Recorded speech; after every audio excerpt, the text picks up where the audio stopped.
a notícia do jornal é a seguinte: Andrômeda e a Via Láctea vão colidir. Tá? Mas não se preocupe, porque isso vai acontecer daqui a 3,8 bilhões de anos, quase 4 bilhões de anos.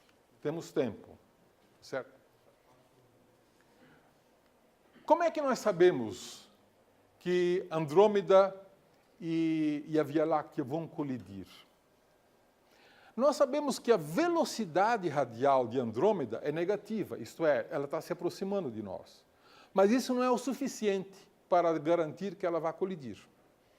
Porque ela pode ter um movimento, uma velocidade transversal maior do que a velocidade radial. Então você não pode ter certeza. Para ter certeza, você precisa de conhecer as 3 componentes da velocidade, x, y e z. E aí você pode ter certeza se um dia elas vão colidir ou não. Tá ok? E como é que nós podemos ter essa certeza? Como é que nós podemos medir as 3 dimensões da velocidade? Isso é feito estudando-se o movimento próprio. O movimento próprio é estudado para muitas estrelas. O que é o movimento próprio? E como é que você mede isso? Você tira uma fotografia de uma estrela que você quer estudar, numa certa época, supondo, por exemplo, uma estrela próxima. Né? E aí você mede a posição dessa estrela com relação às estrelas distantes. Então você sabe a posição dessa estrela com grande precisão. Alguns anos depois, você mede novamente. Você vai perceber que a estrela se moveu. Se ela for uma estrela próxima, ela se moveu. Para as mesmas estrelas de fundo, houve um deslocamento. Um deslocamento em x, um deslocamento em y, durante um certo intervalo de tempo. Então você pode medir a velocidade em x e a velocidade em y. Como você pode medir a velocidade radial via efeito Doppler? Então você tem 2 velocidades no plano do céu e a terceira perpendicular ao plano do céu. Então você tem o movimento próprio, que é o movimento no plano do céu, e a velocidade radial. Portanto, você sabe qual é a velocidade com que a estrela está se movendo em 3 dimensões. Certo? Este movimento próprio foi determinado para a galáxia de Andrômeda, usando o telescópio espacial Hubble. Né? Andrômeda tem um movimento próprio medido. É claro que é muito difícil de medir. Por quê? Porque Andrômeda está muito distante. Mas tirou-se uma fotografia muito cuidadosa de Andrômeda e mediu-se a posição de diversas estrelas da galáxia de Andrômeda com relação aos quasares distantes. Quasares que estão muito mais longe e que também parecem estrelas. Né? Vários anos depois, foi medido de novo a mesma posição e percebeu-se que Andrômeda andou de uma época para outra. Portanto, ela tem movimento próprio. Isso foi medido. Então, conseguiu-se medir Vx, Vy, que é a velocidade no plano do céu, e a velocidade radial dela com relação a nós. Certo? Que é a velocidade perpendicular ao plano do céu. Então, nós temos as 3 velocidades relativas de Andrômeda com relação à Via Láctea. Se você colocar isso no computador, você pode fazer uma simulação e ver o que vai acontecer para o futuro. E o resultado é que elas vão entrar em órbita de colisão e vão colidir aproximadamente em 3,8 bilhões de anos. Tá? A pergunta é: o que vai acontecer com o sistema solar nessa colisão? A primeira resposta que vocês vão me dar provavelmente é que vai ser uma tragédia para o sistema solar. Não é mesmo? Não. Não vai ser uma tragédia para o sistema solar. Por quê? Porque o Sol é um pontinho muito pequeno dentro da galáxia. As 2 galáxias, Andrômeda e Via Láctea, vão se fundir. Vai haver um canibalismo cósmico. Vão se fundir. Mas as estrelas vão ter suas órbitas galácticas perturbadas, sim, mas a estrutura do sistema solar não. Porque o sistema solar é um ponto no meio de um espaço gigantesco.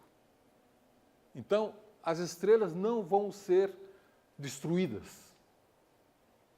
Elas vão ter apenas a sua trajetória perturbada, né?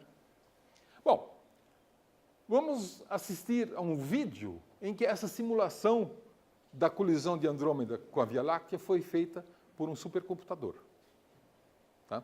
E aí vocês vão notar que foram colocadas 3 galáxias, a Via Láctea, Andrômeda e M33, também conhecido como a galáxia do Triângulo, que é uma galáxia satélite de Andrômeda. As 3 galáxias atualmente são galáxias espirais. Como todas as galáxias espirais, são azuis. Vocês notem a cor das galáxias, são azuis. Quando as duas galáxias colidirem, vocês verão estruturas, deformações, que vocês serão capazes de reconhecer em fotografias de outras galáxias. Tá? Muito semelhantes.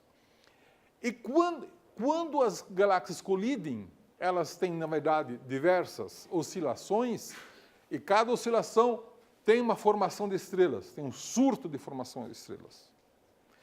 E o intervalo de tempo dessa oscilação é o chamado tempo dinâmico, que é da ordem de 100 milhões de anos.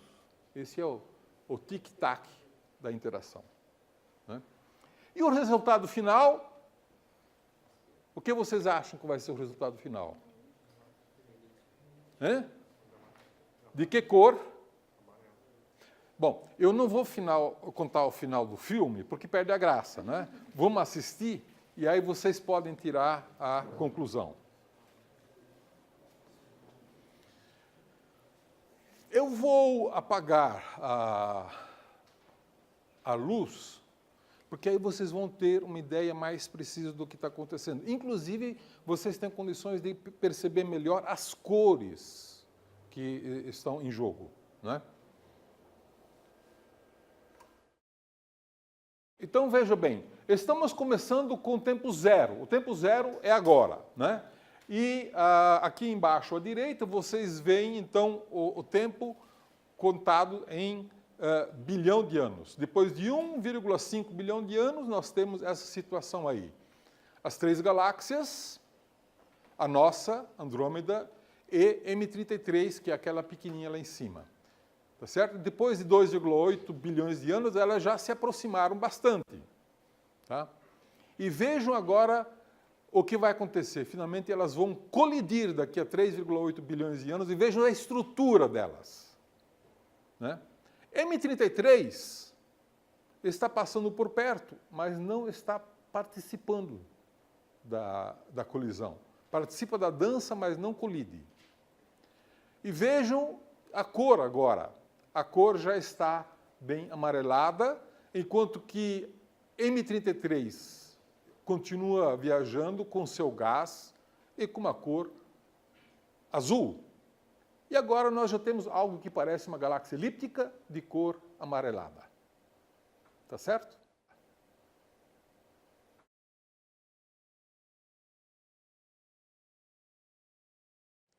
Então, é esta perspectiva que nós temos do que vai acontecer com a Via Láctea e com a Andrômeda nos próximos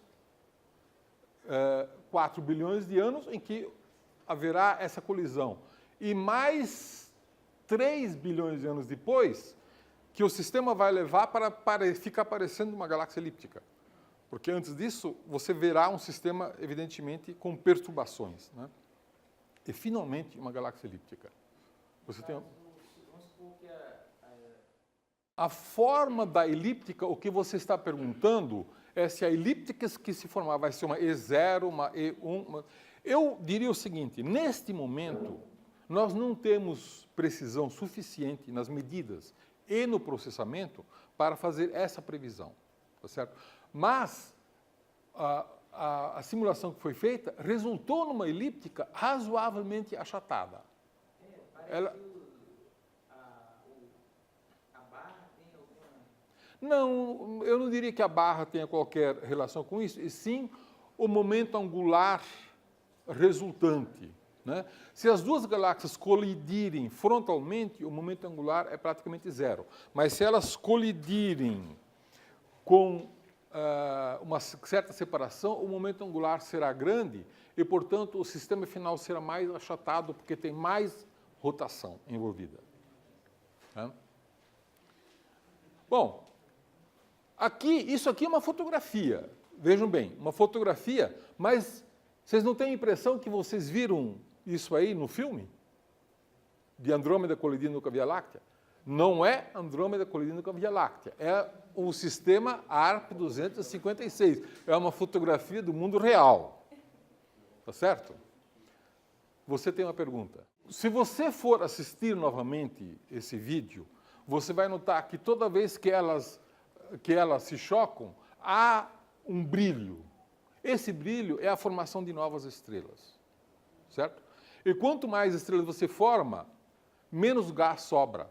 E no final das contas, não sobrou gás nenhum. E as estrelas, depois de 100 milhões de anos, as estrelas massivas, já explodiram todas elas. E o que sobra são as estrelas de pouca massa, que são amarelas, vermelhas. Então isso é a longa escala de tempo. Bastante azul durante a colisão. Bastante azul. Aliás, como vocês viram nas fotografias anteriores, o momento de colisão produz uma grande quantidade de estrelas jovens. Né? Muitas estrelas jovens. Então, essas duas galáxias aqui se parecem muito com um certo momento da interação que nós vimos no vídeo. Né? Então, é possível reproduzir esse tipo de situação. Vou mostrar uma outra sistema que também, se vocês se lembram e forem assistir o vídeo novamente, vocês vão ver um momento da simulação em que parece muito com isso aí. Né? Mas, como eu disse, a Andrômeda e a Via Láctea poderão colidir, o sistema solar ainda vai existir, o Sol ainda vai ser uma estrela de sequência principal, né, daqui a 4 bilhões de anos. O Sol só vai sair da sequência principal daqui a 5 bilhões de anos. Né? Mas o Sol vai continuar a sua vida normal. Né? Isso aqui é uma concepção artística do que a humanidade poderá ver, se até lá tivermos humanidade, não é? A da galáxia Andrômeda praticamente já colidindo com a Via Láctea. Essa seria uma visão noturna, mas veja bem, isso aqui é uma concepção artística. Né? Não necessariamente a ver com o mundo real. Muito bem. Então, hoje nós acreditamos que essas colisões, que produzem imagens muito bonitas, e vocês veem que são frequentes na nossa vizinhança. Estima-se que cerca de 5% de todas as galáxias visíveis aqui na vizinhança nossa estejam, de alguma maneira, colidindo. 5% de todas as galáxias. Né? Mas é importante entender que essas colisões são fundamentais para entendermos como é que as galáxias evoluíram. Como é que duas galáxias espirais podem resultar numa galáxia elíptica? Né? Se duas galáxias elípticas colidirem e tiverem massa semelhante, o que vai acontecer? Vai acontecer que vamos ter uma galáxia elíptica de massa maior. Mas não vai haver formação de estrelas nem mudança de cor. Né? Não é duas galáxias azuis se transformando numa galáxia vermelha.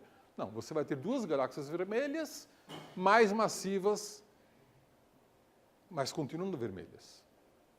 E o que acontece? Nós já vimos que quando uma galáxia espiral captura galáxias pequenas, ela acrescenta gás à sua galáxia, fundamentalmente. E imaginamos que a Via Láctea tenha boa parte do seu gás atual, que está no seu plano, no seu disco, capturado de galáxias pequenas. Né? E, finalmente, o que acontece quando uma galáxia elíptica capturar uma galáxia pequena?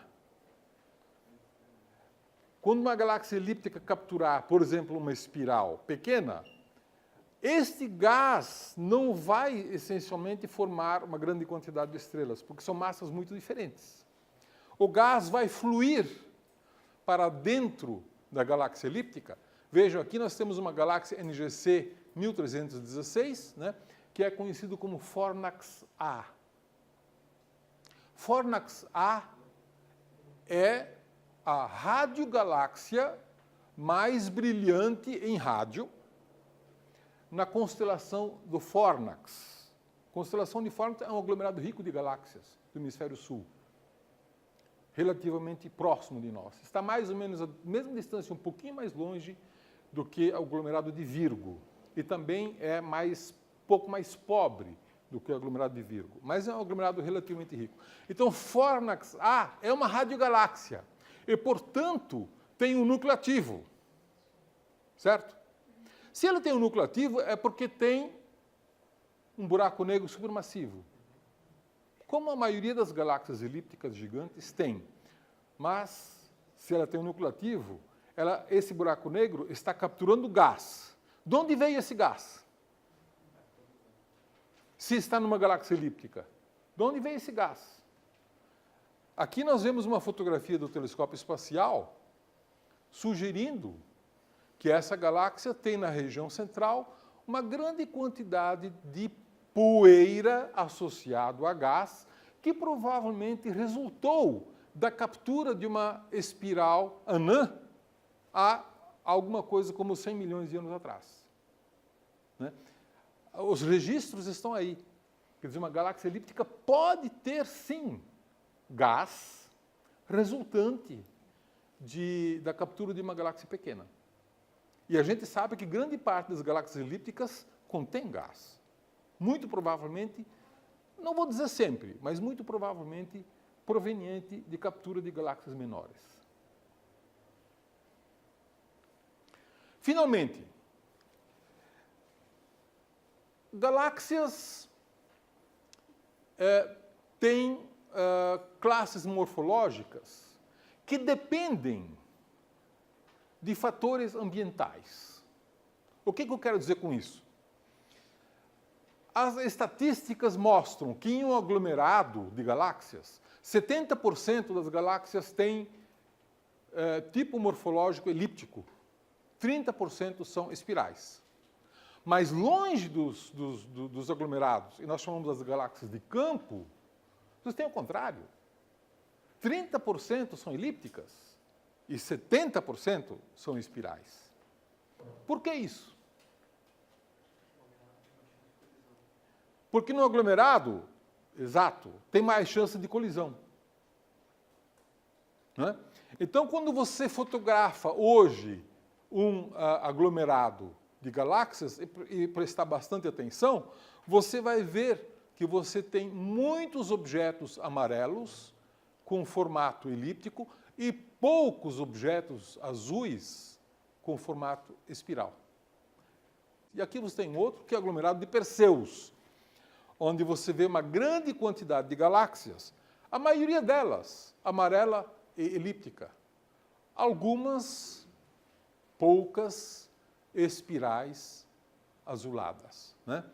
Então, estas galáxias elípticas, muito provavelmente, são produto de fusão de outras galáxias. Né? Eu não estou dizendo que todas elas se formaram desta maneira. É possível que haja outros mecanismos de formação. Né?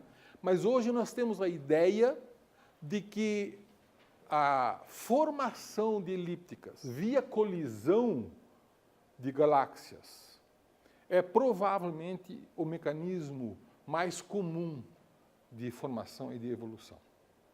Né? Então, com isso, a gente consegue entender o porquê que os aglomerados de campo e os aglomerados, as galáxias de campo e as galáxias de aglomerados têm estatísticas tão diferentes. O ambiente influi, certamente o ambiente influi na morfologia das galáxias. E a razão é esta, porque provavelmente no aglomerado teve mais chance de colisão. Mas quando você olha essas galáxias elípticas no aglomerado, você nota que são elípticas, na sua grande maioria, bem formadas, bonitinhas. O que significa isso? Significa que elas se formaram há muitos bilhões de anos atrás. Se formaram quando o universo era jovem. Então, a formação das galáxias elípticas massivas muito provavelmente ocorreu nos primeiros bilhões de anos do universo. Tá certo? E isso é confirmado quando você estuda o conteúdo das estrelas, quando você estuda as estrelas dessas galáxias, você pode determinar a idade delas. E a idade das estrelas das galáxias elípticas é muito maior, elas são muito mais velhas do que as idades das estrelas numa galáxia espiral, e, em geral, são quase tão velhas quanto o universo. O que sugere que a formação e a evolução de galáxias foi muito mais frenética quando o universo era jovem do que quando o universo é velho como atualmente.